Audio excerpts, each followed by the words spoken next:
Today we're going to cover how to vacuum your pool. This is how we do it at Integrity Pools with our system. The components that we use for vacuuming a pool are your pole, your vacuum head, and your hose. The components go like this. We're going to hook the pole onto the vacuum head. We're then going to introduce the blue end, which is the swivel end of the vacuum hose, onto the vacuum head. Before we then introduce the hose to the water, the first thing that we're going to do, which we've already done in this segment, we've gone into our Easy Touch system and we went into the modes and we put it to service, and we went then over to the IntelliFlow pump and we hit speed number 4 and then start. What that does, it ramps our speed up to a little over 3,000 RPMs to give us more suction. So after that's been completed, we then want to introduce our vacuum head and the hose into the water and then submerge the hose in.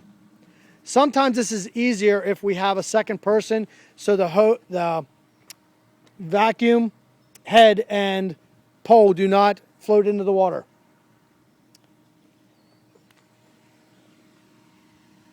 Another thing that we can also do is we can then go over to the opposite skimmer that we're vacuuming from, and we can close off that skimmer using the flap that's in the base of the skimmer.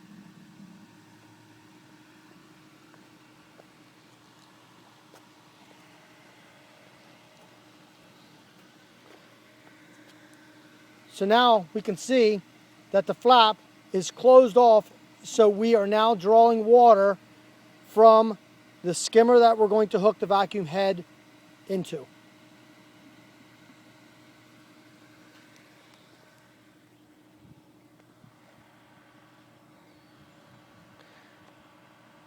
So now the next step is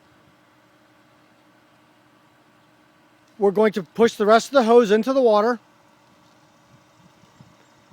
And the safest thing to do is by pushing it in there. If we don't feel that we have all the air pushed out of the hose, we're then going to go over and we're going to hold it over top of the return fitting.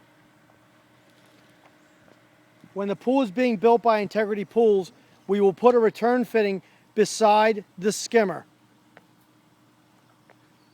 So Barb's going to go over and she's going to hold the hose right over top of the return fitting, and we're going to push water through the hose. And at that point, we're now going to push the air out of it. And as we can see, it's bubbling up, pushing all the air out. Once that vacuum head floats to the bottom, at that point, we're now ready to introduce the hose in through the skimmer mouth. And we're going to remove the skimmer basket.